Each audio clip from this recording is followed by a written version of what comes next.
Paz seja convosco. Amém. Amém. Glórias ao Senhor. Amém. Estamos fazendo nesse primeiro horário o estudo sobre a fé. Nosso estudo ele é dividido em algumas partes. Essa parte nós estamos provavelmente finalizando hoje. É sobre exemplos de fé. E a partir da semana que vem, se assim Deus nos permitir, nós vamos estar falando sobre a fé, um dom de Deus. Começamos hoje falando um pouco sobre a vida de José. Vamos ver o que Hebreus, que é o que nós estamos, material que nós estamos lendo, Hebreus capítulo 11, ele fala sobre José. Hebreus 11, 22, por gentileza. Hebreus capítulo 11, verso 22. Pela fé, José, próximo do seu fim, fez menção do êxodo dos filhos de Israel, bem como deu ordens contra os seus próprios ossos. José ele foi mais uma das pessoas que Hebreus cita como sendo um homem de fé. A fé de José ela foi uma fé testada de uma maneira diferente. Quando nós falamos dos outros homens da Bíblia, quando nós falamos, por exemplo, sobre Abraão. Abraão era uma pessoa que teve a sua fé testada, mas ele tinha os seus familiares ao seu lado. As pessoas estavam ao seu lado. De alguma sorte ou espécie, os homens eles estavam juntos. Mas no caso de José, não. Todas as vezes que ele foi provado na sua fé, ele estava sozinho. Creio que estar sozinho é pior do que você ser provado na sua fé em um grupo de pessoas. E José foi um caso como esse. A maior parte do seu tempo, ele estava totalmente sozinho. Não tinha consigo ninguém da sua fé que compartilhasse, que ele pudesse falar do seu Deus, das coisas da sua casa. Esteve na prisão em uma terra estranha, foi acusado falsamente, sentenciado com injustiça. E tudo isso sozinho. Aquele homem tinha apenas a lembrança dos sonhos que ele havia tido, ainda junto com os seus familiares, com seus pais, e era nisso que ele se apegava. O Senhor ele nos dá situações, ele nos dá pensamentos, nos dá sonhos, que são coisas que não aconteceram por acaso na nossa vida. Eles acontecem em grande parte para que nos momentos de luta e dificuldade nós possamos nos apegar. É como se fossem âncoras que nos seguram, entendeu? E nos mantêm firmes. No caso de José, eram os seus sonhos. Ele confiou em Deus naquela prisão, até que Deus não só o libertou, mas também o elevou a primeiro-ministro no Egito, uma terra que era a terra mais próspera, o exército mais poderoso, e ele foi levantado de escravo para o segundo homem naquela terra, abaixo de Faraó, apenas ele. Propósitos. As pessoas passam por coisas com motivos e propósitos. Às vezes você não consegue identificar momentaneamente quando você está passando por uma luta de dificuldade, mas tudo tem um propósito. Depois ele chamou toda a sua família para habitar no Egito, mas quando estava prestes a morrer, sabia que no futuro seu clã deixaria o Egito para ir à terra prometida. Na primeira parte, ele chamou toda a sua família para habitar no Egito, numa época de fome.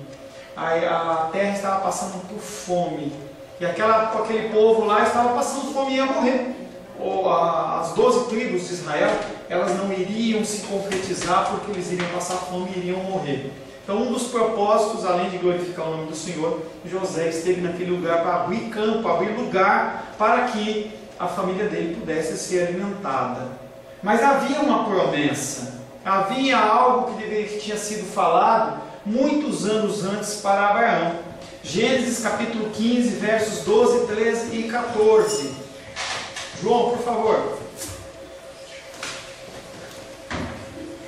Gênesis 15, versos 12, 13 e 14. Quando só Adão foi tomado de sono profundo e os que vieram sobre ele trevas densas e apavorantes. Então o Senhor disse: saiba que os seus descendentes serão estrangeiros numa terra que não lhes pertencerá, onde também serão escravizados e oprimidos por 400 anos. Mas eu castigarei a nação a quem servirão como escravos e depois de tudo sairão com muitos bens. Havia uma promessa feita a Abraão E as promessas que Deus faz, elas não voltam atrás. As promessas que o Senhor fez, elas acontecem. José sabia que ele estava cumprindo um propósito. Talvez no momento inicial ele não ligasse uma coisa com a outra, mas num segundo momento ele sim lembrou de Abraão e da sua promessa. E ele sabia que aquele povo lá ia ficar no Egito, era um cumprimento da vontade de Deus.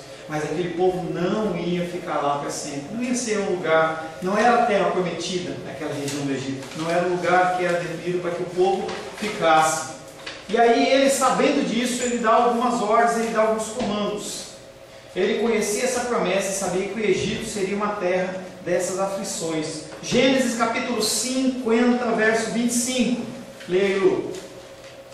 Gênesis capítulo 50, verso 25.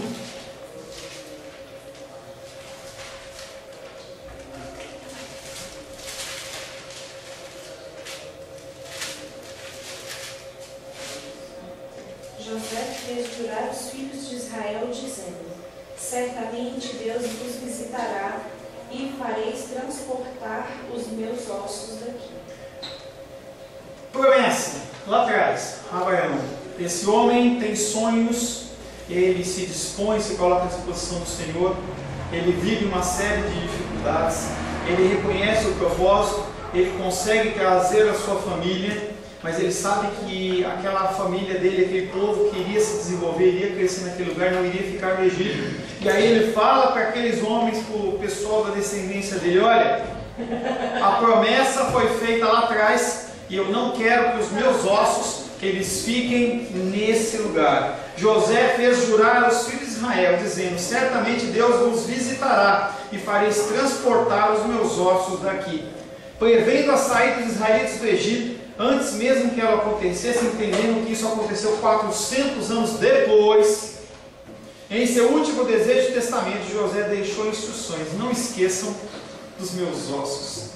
Isso é fé, fé nas promessas de Deus. Ele cria que iria haver transformação, que iria haver a mudança, pessoas iam sair do Egito, e ele já dá um comando. Talvez aqueles pessoas falam assim: o que você está falando, José?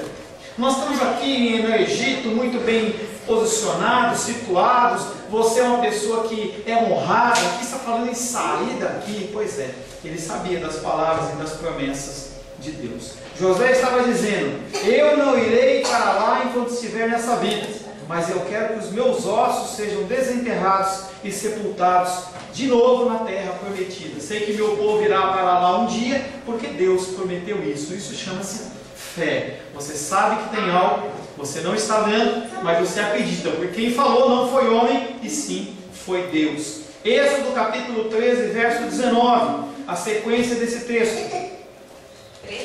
Êxodo capítulo 13, verso 19. Alguém que não leu ainda, por gentileza. Seba.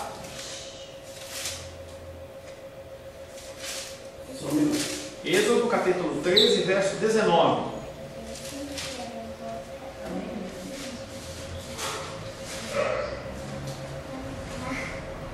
Não achou não? Pode ler, amigo. Também levou Moisés consigo os ossos de José, pois havia este feito os filhos de Israel jurarem solenemente, dizendo: certamente Deus vos visitará. Daqui, pois, levai convosco os meus ossos. 400 anos depois, saída do povo do Egito, o Senhor relembra a Moisés dessa promessa, desse testamento que foi deixado, e ele recolhe os ossos de José, faz uma exumação daqueles ossos e recolhe para levar. Josué capítulo 24, verso 32. Leia aí, Rosário, por gentileza. Josué 24, versos 32. 24? 32.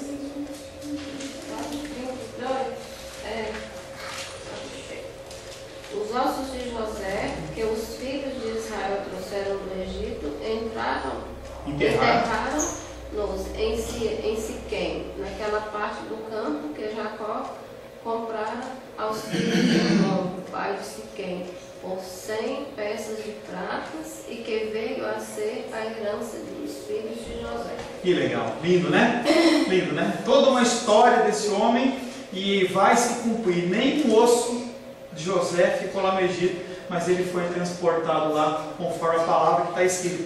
Mas por que isso se cumpriu realmente? Se cumpriu porque toda a escritura ela é inspirada por Deus. Se a escritura foi inspirada por Deus, ela vai se cumprir. Se José falou inspirado por Deus, ela não está aqui simplesmente por um capricho de José. Ah, meu osso saiu daqui, eu saio de lá. Fisicamente não vai fazer nenhuma diferença, mas para mostrar para mim e para você, 300 anos depois, que a palavra do Senhor se cumpre, seja maior, seja menor. A palavra de Deus se cumpre. Dando andamento, vamos falar um pouquinho sobre os pais de Moisés. No versículo 23, abra aí Hebreus capítulo 11, verso 23. Começa a se desenhar a finalização desse material, desse texto de Hebreus capítulo 11. Pela fé, Moisés, apenas nascido, foi ocultado por seus pais durante 3 meses, porque viram que a criança era formosa, também não ficaram amedrontados pelo decreto do rei. Entenda que naquele contexto de Moisés, você já conhece a história, mas fazendo um breve apanhado, o povo de Israel começou a crescer muito. Por que cresceu muito? Porque eles não tinham net? Não, porque havia a palavra de Deus. A palavra de Deus dizia que aquele povo ia ser grande como as estrelas dos céus. E eles começaram a se multiplicar. Chegou um ponto que havia mais israelitas, do que não eram israelitas ainda, eram hebreus, né? Mais hebreus do que povo do Egito. E o povo do Egito começou a falar: olha, se esse povo aí de uma hora para outra cismar de levantar a cabeça e falar assim, vamos tomar conta desse país aqui, nós vamos tomar conta. Que nem você olha o boi, você olha o cavalo. Se o boi e o cavalo soubessem a força que eles têm, eles não iam ficar amarradinhos daquele jeito, de jeito nenhum. Então eles tinham aquele medo de que aquele povo ele se despertasse. E aí fala assim: bom, gente, vamos tentar fazer um controle de natalidade. Como é que a gente vai fazer? Todo homem que nascer, mata. Ordem dura. Todo homem que nascer, mata. E os soldados, eles de tempo em tempo, eles passavam nas aldeias, recolhiam as crianças, matavam e jogavam no Nilo. O Nilo foi um grande receptáculo desses bebês, dessas crianças mortas. E o sangue dele, aquele sangue daquelas crianças, como que clamava naquele povo, naquele rio Nilo. E as crianças foram sendo mortas, mas os pais de Moisés, também inspirados pelo Senhor, conseguiram fazer: não vamos matar coisa nenhuma, vamos tentar esconder. E você consegue esconder por um certo tempo. Até antes de nascer é fácil. Aquelas roupas eram roupas largas, não tinha roupinha colada, não tinha baby look, não tinha nada disso. Então era fácil da mulher esconder. Quando a criança nasce, a mãe dela segura e protege aquela criança de uma forma que, enquanto ela está chorando fraquinho, que os pulmõezinhos dela ainda estão quase que finalizando o processo, ela consegue, mas chega um momento que a criança tem um choro muito forte e ninguém consegue mais guardar. E aí aquela mulher toma uma decisão de fé. Ela pega aquela criança, coloca num cesto, coloca betuma ele, coloca betume em volta dele, algo semelhante ao que se colocou na Arca de Noé. Coloca aquela criança no rio Nilo. Não era um corguinho, gente, era um rio. Se você lembra de Josué, quando nós falamos, haviam desde uma fundura de 20 metros, 15 metros naquele rio, também uma largura de 10, 20, 30 metros, ou era muito largo, ele era muito fundo, e as águas não eram tranquilas. E aí ela coloca aquele filho lá, a gente sabe que pelos filhos a gente vê que tem muito jacaré, tem muito crocodilo, aquela mulher coloca aquele cestinho lá, e aquele cestinho ele vai indo, quem vai acompanhando a irmãzinha dele, Miriam. E aí Deus promove que aquela criança estivesse sendo encontrada pela filha de Faraó. Quando aquela mulher olha aquela criança, ela é tocada no seu íntimo, não porque ela era piedosa, não porque ela era boazinha, mas porque Deus tinha um propósito na vida de Moisés. Havia um propósito, porque foi prometido lá atrás com Abraão que haveria um tempo, eles passariam 400 anos cativos, e depois desse tempo eles sairiam com grandes riquezas. E aquele homem não poderia morrer, ele tinha que viver.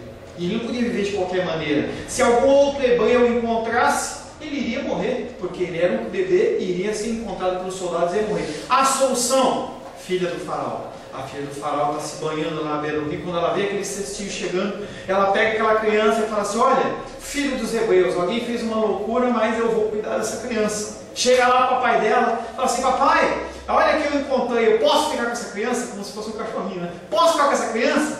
Pode.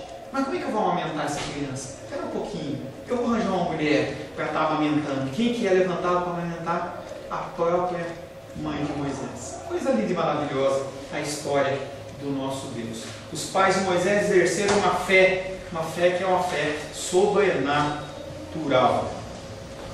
Pastor, Fale, meu querido. os hebreus que matavam os filhos?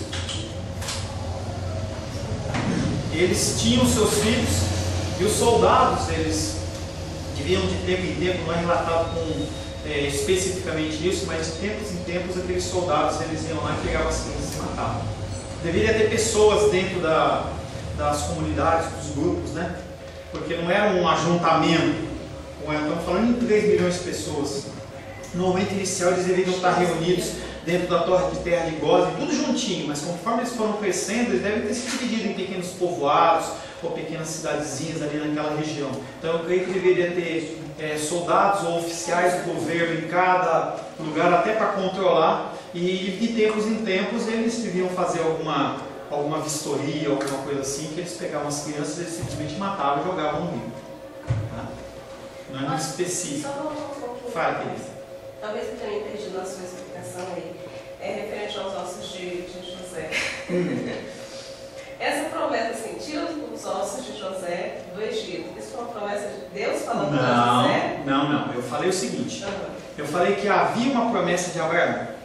Abraão recebeu uma promessa que aquele povo ia crescer como as estrelas do céu, que eles iriam para uma terra, iriam ficar 400 anos naquele lugar, sofreriam aflições e depois desse tempo eles estariam saindo com graça de Deus.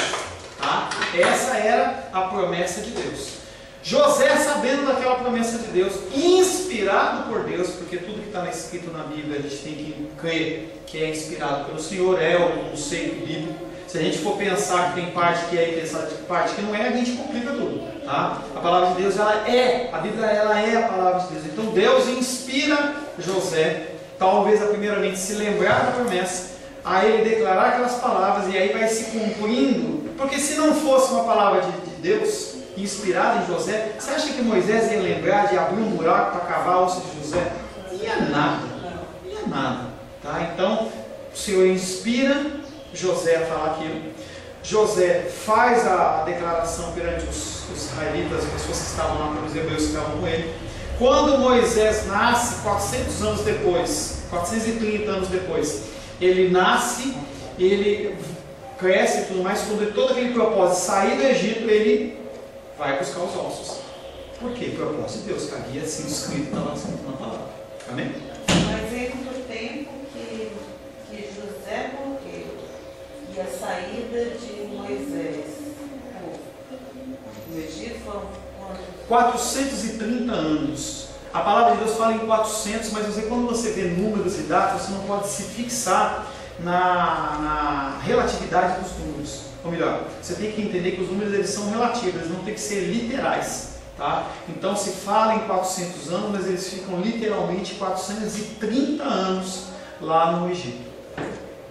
Assim, José morreu com quantos anos? Foi? Quantos Aí anos? eles têm que virar, eu não sei, tem que olhar, não de cabeça não. 120. Aqui está falando que ele morreu com 120. José? É. Tá, não sei, não lembro de cabeça. Pois é, morreu com 110 anos. Então, eles já estavam cativos uns 300. Eu aí teria que fazer a conta ao contrário para ver qual que é a data que se marca desse início, desse cativeiro. Se é da morte de José ou se é da entrada, não me lembro. Eu acho que é da entrada deles, daquelas 12, quando ele traz Jacó com seus familiares para lá. Teria que olhar, eu creio que sim. Conta-se a partir dali, tá? A partir dali para frente, até a saída deles, eles ficaram 430 anos. Alguma coisa que você falar? Não? Dando continuidade, Moisés já adulto, Hebreus capítulo 11, versos 24 a 26. Hebreus capítulo 11, versos 24 a 26. Pela fé, Moisés, quando já homem feito, recusou ser chamado filho da filha de Faraó, preferindo ser maltratado junto com o povo de Deus, aos usufruir prazeres transitórios do pecado, porquanto considerou o opróbrio de Cristo por maiores riquezas do que os tesouros do Egito, porque contemplavam o galardão. Entenda que aí ele fala de Cristo. Mas, poxa, será que Moisés sabia de Cristo? Ele não sabia, mas ele sabia das promessas, ele sabia que havia todo um contexto espiritual. As pessoas, elas olham para as situações que são colocadas e elas sabem que há algo. Que nem Abraão, quando ele está pensando na terra prometida, na verdade ele está pensando no melhor de Deus. O melhor de Deus é a terra prometida lá de Apocalipse. Quando Moisés, ele já adulto, ele está lá no meio do faraó, lá na região do faraó, ele também, inspirado pelo Senhor, ele sai daquele contexto. Não é uma coisa natural. Por isso que a fé que nós estamos falando não é uma fé natural, uma fé sobrenatural. Aquele homem vivia no melhor, ele estava numa posição super confortável, ele não tinha, entendeu, que de maneira nenhuma se preocupar com sustento, com alimento, com coisa nenhuma. Mas aquele homem começa a se sentir incomodado. Pela fé, Moisés, quando já homem, recusou ser filho da filha de Faraó, preferindo ser maltratado junto com o povo de Deus, a usufruir prazeres transitórios do pecado. Nós vamos falar um pouquinho mais para frente, mas entenda que o pecado, ele te dá prazer, ele não te dá felicidade. Qual a diferença de prazer e felicidade? O prazer, ele é momentâneo. É algo que vai te trazer um alívio, uma alegria num momento específico, mas é só isso. As pessoas, elas cometem pecado, se sentem naquele momento aliviadas na sua dor e na sua dificuldade, mas é momentâneo. Por isso que a palavra de Deus diz que um abismo chama outro abismo. Você não fica satisfeito com o que você fez, você precisa fazer mais. Por que a gente vê essas pessoas? Aí você sai à noite do culto, você vai ligar o Fantástico para assistir lá e você começa a ver. O povo está lá, o cara ganha de dinheiro, pega um político, tá? Desses de mais alto escalão. A pessoa vive nadando no dinheiro, tem auxílio moradia, alimentação, transporte, tem um carro que o leva, combustível, ganha um alto salário, é honrado, ele tem tudo o que um ser humano precisa, naturalmente falando, mas mesmo assim ele quer mais. E aí você vê as pessoas envolvidas em falcatruas, que é 1 milhão, 2 milhões, 5 milhões, 10 milhões, 100 milhões, e a pessoa não fica satisfeita, ela quer sempre mais, porque um abismo chama outro abismo. A pessoa, ela não fica satisfeita. Ela olha para aquela situação e fala assim, não, eu quero mais, eu quero mais, eu quero mais. Ela vai se envolvendo, se envolvendo, se envolvendo, e cada vez ela está mais enterrada. Você vê pessoas que a gente tem visto na mídia nesses dias. Hoje é um dia, teoricamente, eu creio que vai acontecer realmente das pessoas estarem aí fazendo manifestações por todo o Brasil, mas essas pessoas, elas podiam estar sendo honradas, enquanto eles estão querendo que as pessoas saiam daqueles cargos. Mas por quê? Porque a pessoa não tem mais limite. Ela precisa desse prazer. É uma dose, é que nem droga. A pessoa, eu uso sempre esse exemplo, a pessoa usa maconha, depois ela usa cocaína, ela precisa de uma droga mais forte, mais forte, mais forte, mais forte, porque não satisfaz mais ela. Moisés, de uma maneira sobrenatural, de uma maneira diferente, tocada pelo Senhor, ele abre mão desses prazeres. Nessa breve descrição, o autor de Hebreus conta novamente a decisão de Moisés, que mudou radicalmente a sua vida. Ele passa de ter tudo para não ter absolutamente nada. Passou a ser um homem perseguido, passou a ser um homem visado, uma pessoa que entre muitas pessoas ele era ridicularizado. E aí, em que nós baseamos as nossas decisões? No que você baseia as suas decisões? No que é politicamente correto? No que a palavra de Deus fala, ou simplesmente na desejo e na satisfação do seu coração? Qual que é o sistema de valores pela qual determinamos seguir um caminho ou seguir outro, entendendo que hoje não há mais sistema de valores. As pessoas mais velhas, como eu, nós estudamos educação moral e cívica, nós estudávamos educação como é que é? EPB, eu não lembro qual é. Estudo de Problemas Brasileiros. EPB. EPB, Estudo em Problemas Brasileiros. Estudávamos Sociologia. Estudávamos uma série de matérias em que as pessoas eram ensinadas a viver dentro de um padrão de moral. Hoje não se tem mais moral. Hoje a geração é chamada de geração Y, em que ela não tem padrão nenhum. O que importa é ela ser satisfeita nos seus desejos, ela ser feliz. E isso é muito perigoso, porque as pessoas, elas, sem padrão moral, elas são entregues aos seus próprios desejos. Elas olham para uma sociedade em que elas falam assim: eu preciso me satisfazer, eu preciso resolver os meus problemas, eu preciso ser feliz, preciso. E ela passa por cima de quem quer que seja. Se você está abismado com as coisas que estão acontecendo, espere cenas dos próximos capítulos. As pessoas, elas não têm mais moral. As pessoas, elas não têm mais temor e tremor de coisa nenhuma. Quando eu vejo uma grande catástrofe em que as pessoas, elas estão passando tremenda necessidade, faltando um insumo básico que é a água, e aí as pessoas se reúnem para entregar água para aquelas pessoas, e as pessoas têm o disparate de pegar uma água como essa, separar e vou vender. Ou os fabricantes de água falam assim: bom, vamos aproveitar que está precisando consumir água nesse lugar, e por exemplo, o lugar da região, a Caesp da região não pode fornecer água, vamos aumentar a água? A gente vende um galão de 20 litros por 7, vamos vender por 70. O cara está morrendo de sede, você acha que ele não paga? Esse é o pensamento de falta de moral do ser humano. Moisés, ele tinha que tomar uma decisão: ou ficar nos prazeres do mundo, ou seguir a vontade de Deus. Uma coisa ele teve que escolher e ele teve que rejeitar a outra. Não há em cima do muro. Tem até uma história, uma chargezinha bem interessante que mostra: de um lado Deus, não é assim que funciona, mas só para você visualizar. De um lado Deus falando para um homem que está em cima do muro, e fala assim: desce, vem para o meu lado. E o diabo está do outro lado quieto. E aí Deus olha para o diabo: você não vai pedir para ele ficar para o teu lado? Ele falou: não, em cima do muro já é o meu lado. Você tem que se posicionar. O posicionamento, ele é necessário. Homens de Deus se posicionaram. Moisés, ele se posicionou e abriu mão de tudo. Ele tinha diante de si uma vida de comodidade e luxo, como jovem criado na corte de Faraó, mas chegou a um ponto decisivo: eu vou por um lado ou vou para o outro. O fator decisivo foi esse homem vendo um compatriota dele, um hebreu, sendo maltratado. E aí ele age de uma maneira até excessiva.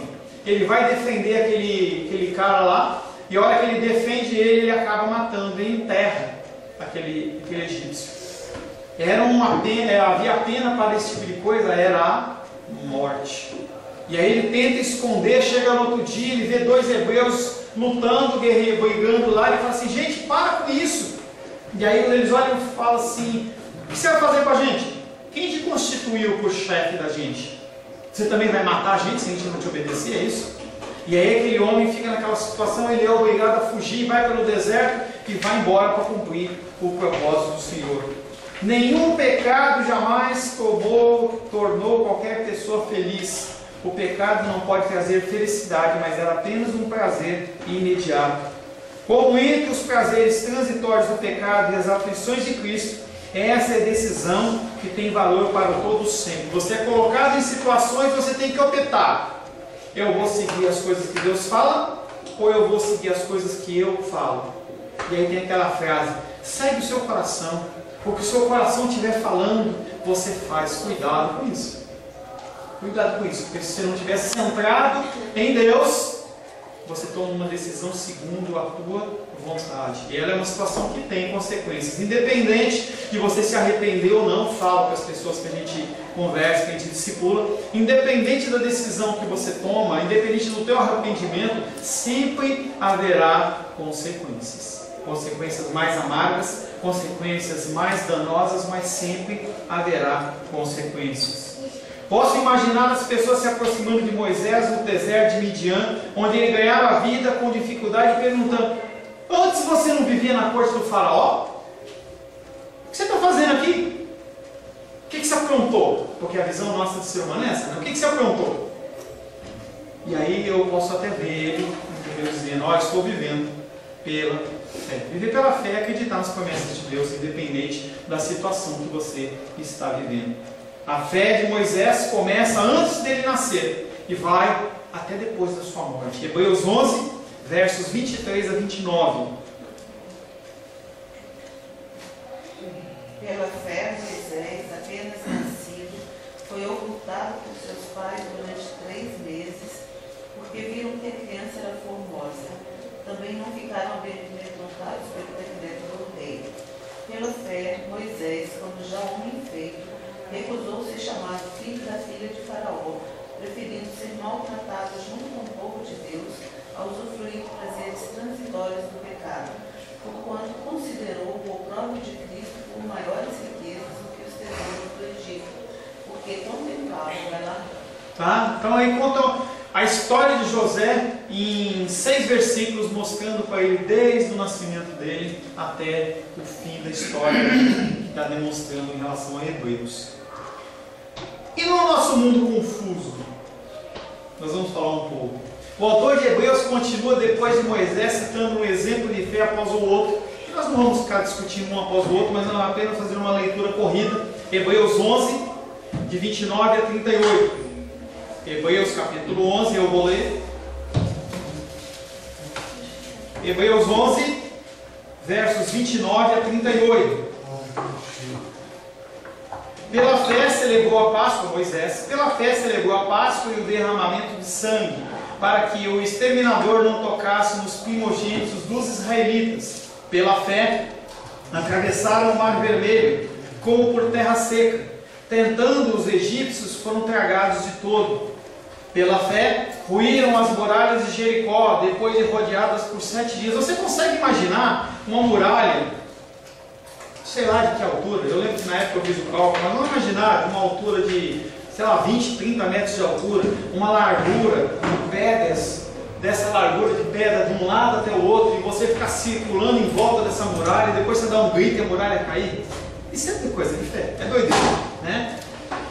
Pela fé ruíram as muralhas de Jericó, depois de rodeadas por 7 dias. Pela fé, Raabe, a meretriz, não foi destruída com os desobedientes, porque acolheu com paz aos espias. E que mais direi? Certamente me faltará tempo necessário para referir o que a respeito de Gideão, Baraque, Sansão, Jefté, Davi, Samuel e os profetas, os quais, por meio da fé, subjugaram reinos, praticaram a justiça, obtiveram promessas, fecharam a boca de leões, extinguiram a violência do fogo, escaparam ao fio da espada, da fraqueza tiraram força, fizeram-se poderosos em guerra, puseram em fuga exércitos estrangeiros, mulheres receberam pela ressurreição os seus mortos, alguns foram torturados, não aceitando seu resgate para obterem superior ressurreição, outros, por sua vez, passaram pela prova de escárnios e açoites, sim, até de algemas e prisões.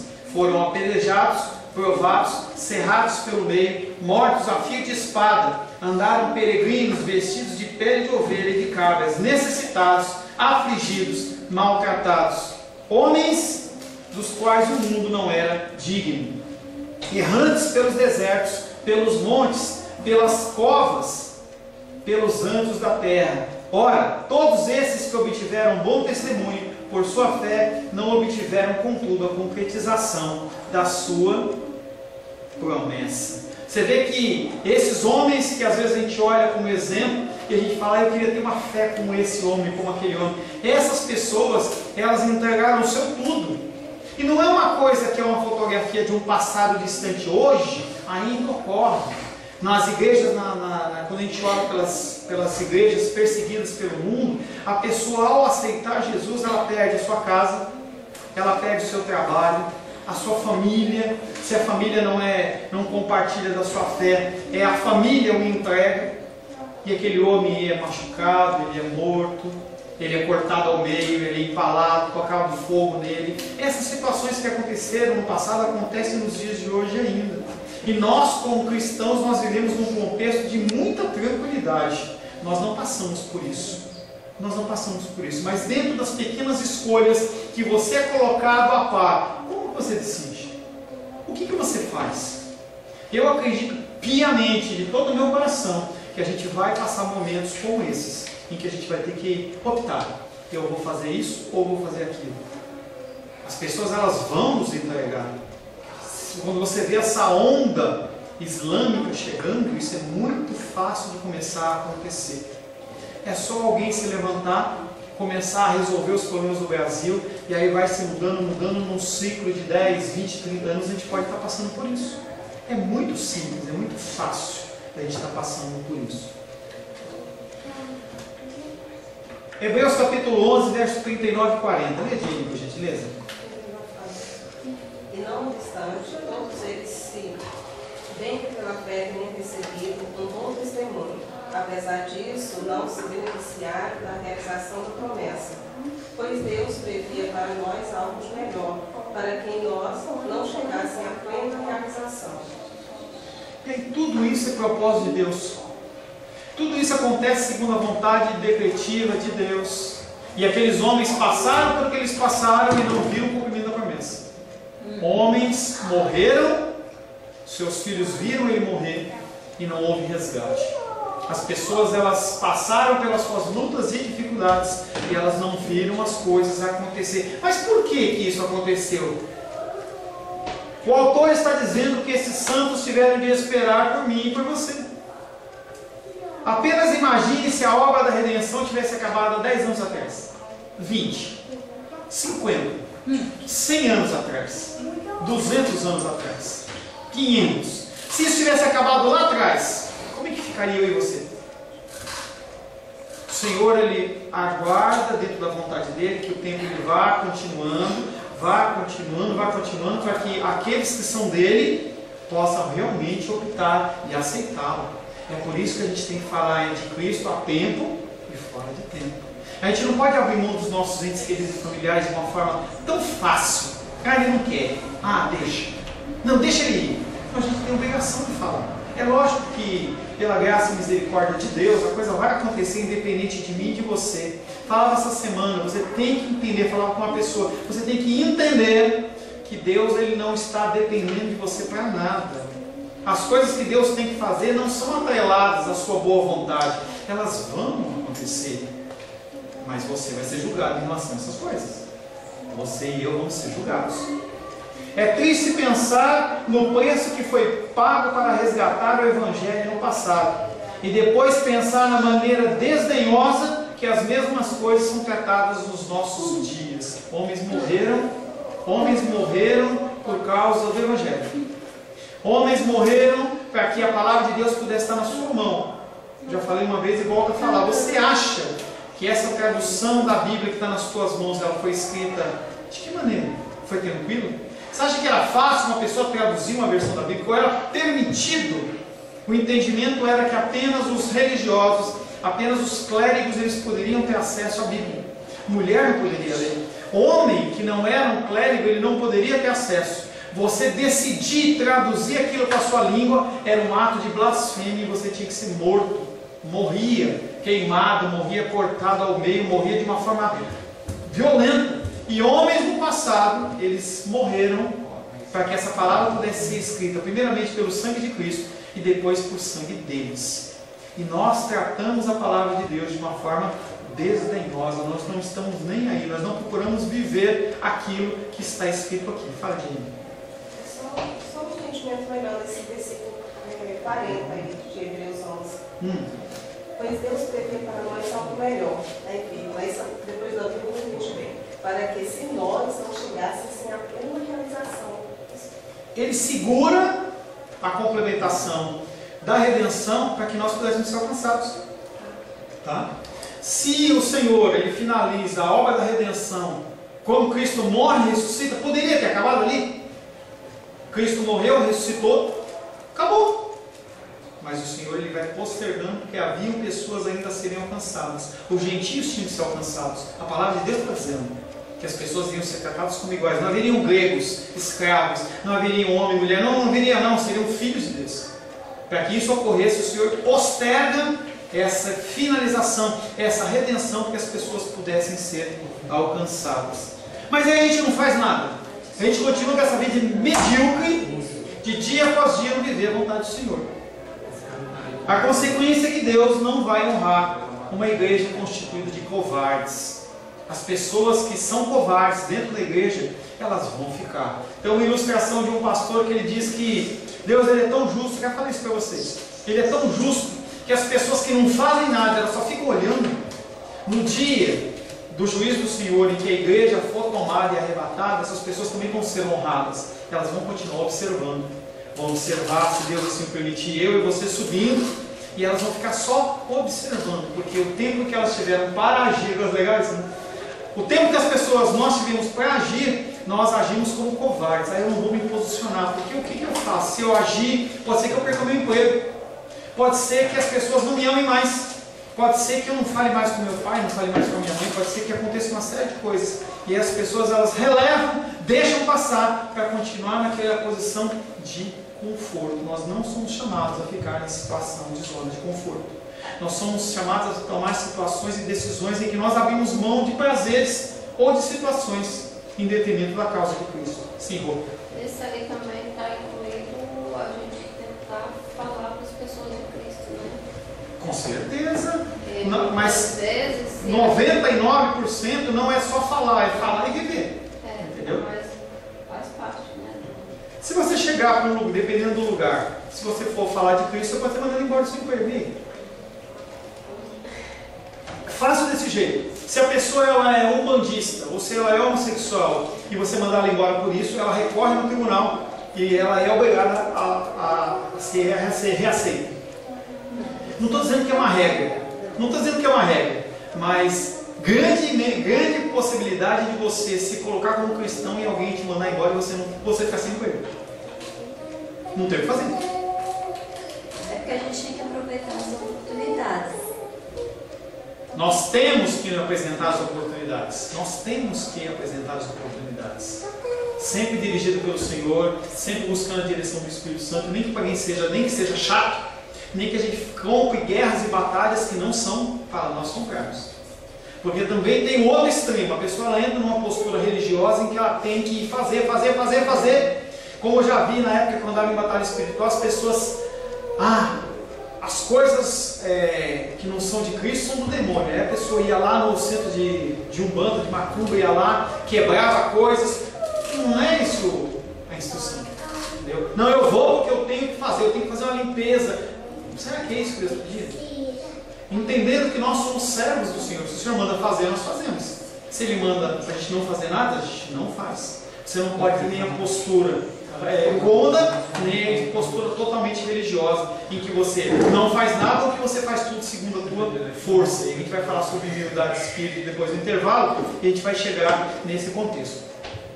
Se a igreja tem que ser triunfante, ela deve ser primeiro uma igreja de batalha.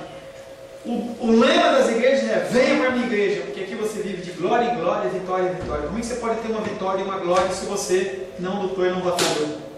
As pessoas não querem luta e batalha, elas só querem o louvor e a honra. Ela deve estar disposta a entrar numa guerra espiritual, que não é a guerra espiritual de ficar brigando com o demônio nem nada. Uma guerra que pode custar as nossas vidas. No entanto, se examinarmos a história da igreja, podemos ver que o Evangelho brilhou com sua maior intensidade quando as pessoas estavam presas e sendo perseguidas. Tem até uma ilustração que fala que quanto mais bate, que crente é que nem ovo e omelete. Quanto mais bate, mais cresce.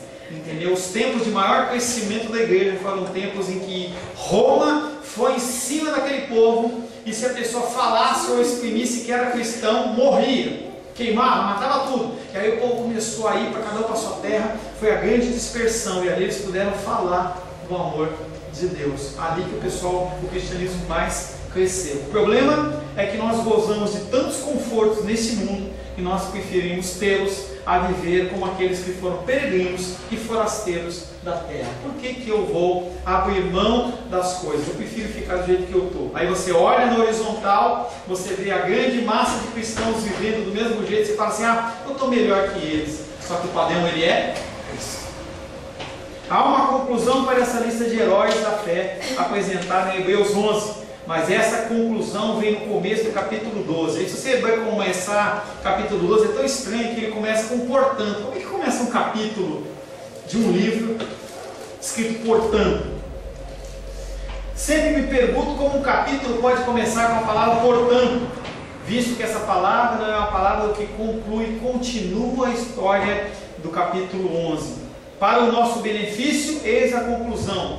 Vou ler Hebreus capítulo 12, verso 1, que é parte do versículo 2. Portanto, também nós, visto que temos a rodear-nos uma tão grande nuvem de testemunhas, essas pessoas que estão na palavra de Deus são nuvens de testemunhas que nos falam do que é possível se fazer em nome de Cristo, desembaraçando-nos de todo o peso do pecado. Você começa a olhar para a tua vida, o que está te prendendo? Você começa a se desembaraçar, desembaraçando-nos de todo o peso do pecado que tenazmente nos assedia. O pecado, o prazer, ele nos assedia dia após dia. Até rimou, bonitinho, né?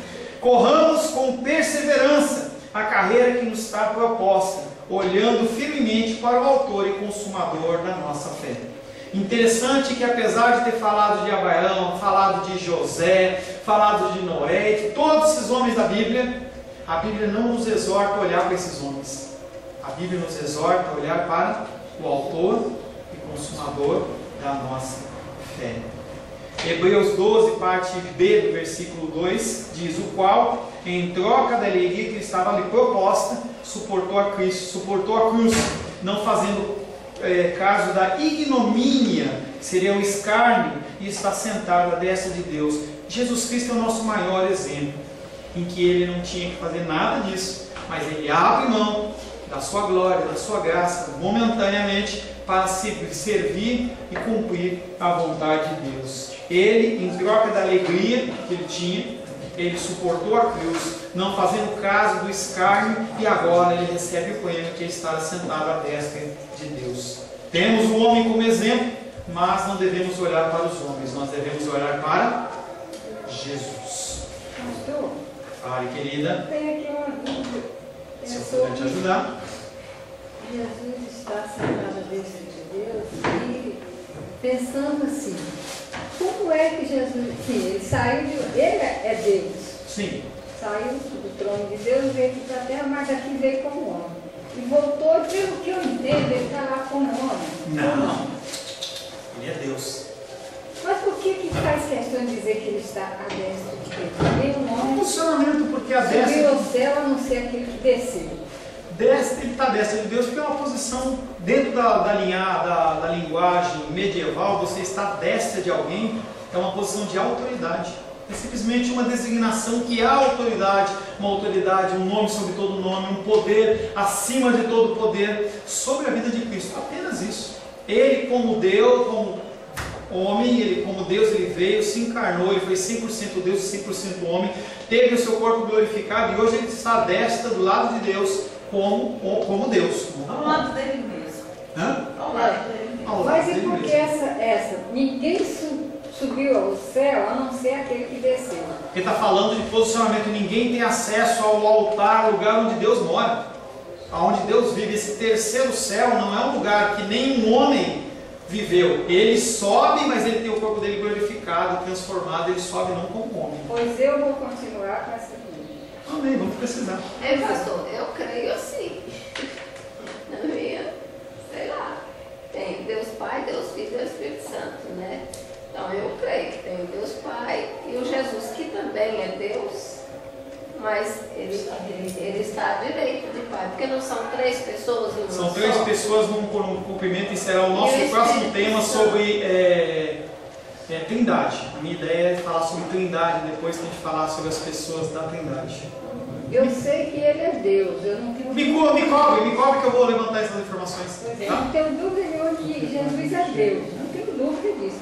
Mas agora eu não sei se ele está lá como Deus ou como homem. Para mim ele é Deus na figura de um homem, lá. É isso que eu penso. Me cobre, eu estou devendo o estudo do Jacó e estou devendo esse negócio. Me cobre, tá? Que eu vou aprender isso aí. Bom? Deus abençoe. A paz seja convosco. Meu nome é Paulo César. Eu sou pastor da Igreja Cristã Semente de Vida, aqui em Brasília, Distrito Federal. Me alegro que a palavra tenha te alcançado. A palavra faz isso. Ela alcança as pessoas aonde quer que elas estejam. E você foi agraciado com esta palavra. Não que eu tenha nada especial a te dizer, A palavra ela é suficiente e ela usa quem ela quer. E eu me alegro por ter sido um canal para poder te abençoar. Mas eu quero te dizer que não basta você ser um ouvinte, não basta ser uma pessoa que se alegra quando você ouve a palavra de Deus. A vida ela é feita de decisões. Se você está ouvindo essa palavra hoje, eu creio que o Espírito Santo tem um propósito especial com você. Muito mais do que prosperidade, muito mais do que uma cura física, uma cura emocional ou espiritual, Ele quer te alcançar para a vida eterna. Nós investimos nosso tempo, nós investimos as nossas forças em coisas terrenas, mas o Senhor Ele tem muito mais a oferecer. Ele tem sim para você a cura, Ele tem sim para você a prosperidade, mas Ele tem muito mais que isso. Submeta-se a um Deus que Ele é capaz de mudar e transformar a sua vida por completo. Creio que o Espírito Santo é capaz de tocar o teu coração. Quero pedir que você curve a sua cabeça. Senhor, em nome de Jesus, coloco na tua presença essa vida que ouve esta ministração, que ouve esta palavra. Pai, eu não tenho capacitação nenhuma, mas o teu Espírito ele é capaz sim de tocar nesta vida, gerar nela mudança, transformação, arrependimento, e que ela possa simplesmente bater no peito, convencendo-se que é pecadora e que precisa de um Deus salvador. Não há um caminho a ti, meu Deus, que não seja através de Cristo. E eu lhe peço, Pai querido, que você alcance essa vida e ele possa sim tomar uma decisão pessoal pelo Senhor, em nome de Jesus. Amém. Amém, meu querido. Amém, minha querida. Fico contente que você esteja ouvindo essa ministração até o fim. E peço que você não se limite a ouvir os cultos pela internet. Você procure perto da sua casa uma igreja, um lugar que proclame a palavra do Senhor. Eu oro para que o Espírito Santo te direcione nessa busca, porque muita coisa tem sido oferecida que não é o Evangelho. Eu abençoo a sua vida em nome de Jesus. Amém.